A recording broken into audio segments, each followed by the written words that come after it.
Boom! Senator Bennet might have just ended RFK Jr.'s chances of being nominated as HHS Secretary. Watch how he cuts through the BS and asks the tough questions. This is how you do it. This is how we do it. Yeah, not really, but let's have some fun. Did you say that COVID-19 was a genetically engineered bioweapon that targets black and white people but spared Ashkenazi Jews and Chinese people? I didn't say it was deliberately targeted. I just quoted an NIH-funded and NIH published study. Yeah, here it is, published in 2020. NIH confirms everything that RFK was saying. Did you say that it targets black and white people but spared Ashkenazi Jews? I quoted a study, Your Honor. I quoted an NIH study that showed that. I'll take that as a yes. I have to move on, Mr. I have to move on. He had to move on because that was a total loss, and he could not smear RFK with it.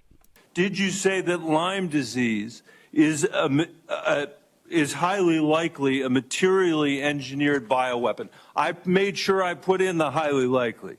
Did you say Lyme disease is a highly likely militarily engineered bioweapon? I probably did say that. Did you say that? And that's what the developer of Lyme I want all of disease our said. colleagues to hear it, Mr. Kennedy.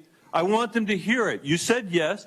Word to the wise. For many years, it has been rumored that Lyme disease is a biological weapon and was engineered. There's been books written about it. This one's very well reviewed. It was released in May of 2019. This kind of information is everywhere. I don't know if it is or not. It doesn't matter. Our government lies to us so much, and this guy acting like an idiot, like it's so crazy. This senator from Colorado has lost his grip on reality. Americans don't believe the government anymore.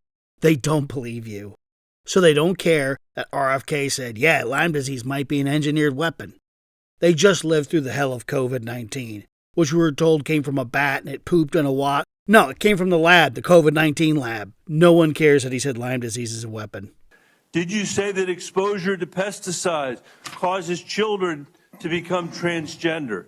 No, but I think if you let children watch too much Disney Channel, they're definitely going to become trans. Okay, I made that one up. No, I never said that. Okay, I have the record that I'll give to the chairman, and he can make his judgment about what you said. We'll make an excellent trans scrambler. Did you write in your book, and it's undeniable, that African AIDS is an entirely different disease from Western AIDS? Yes or no, Mr. Kennedy? I'm not sure if I made that. Okay, I'll give it to the chairman. Hey, look, Science Magazine, talking about how HIV and AIDS do have different characteristics in Africa. What is the problem with exploring and debating this issue? What are these guys scared of? Did you say on a podcast, and I quote, I wouldn't leave abortion to the states. Bro is seriously tweaking here. My belief is we should leave it to the woman. We shouldn't have the government involved, even if it's full term. Did you say that, Mr. Kennedy? Senator, I believe that every abortion is a tragedy. Did you say it, Mr. Kennedy? I believe. Key point here, notice he doesn't let RFK answer. He just goes into his performative, screechy little speech. And he has his little screech speech, and we'll talk about that now. Say it, Mr. Kennedy.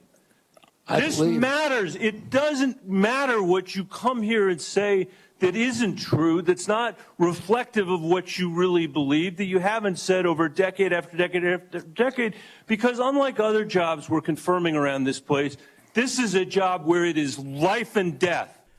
Yeah, life and death. So this person who can't dodge a Twix and doesn't know if it's a man or a woman and has terrible choice in color of stockings. Look at that, horrible. This person is the Assistant Health and Human Services Secretary. You got to be kidding me. Life and death for the kids that I used to work for in the Denver public schools and for families all over this country that are suffering from living in the richest country of the world that can't deliver basic health care and basic mental health care to them. It's too important for the games that you're playing, Mr. Kennedy. And I hope my colleagues will say to the president, I have no influence over him. I hope my colleagues will say to the president, out of 330 million Americans, we can do better than this. What do you say to that? We live in the upside down. This person delivered mental health care to children? Are you serious? And if everyone's suffering from a lack of health care, well, this crew is in there for 4 years. What'd you guys do? I think this picture sums up the choice before us. What kind of crew do you want running health and human services in the United States?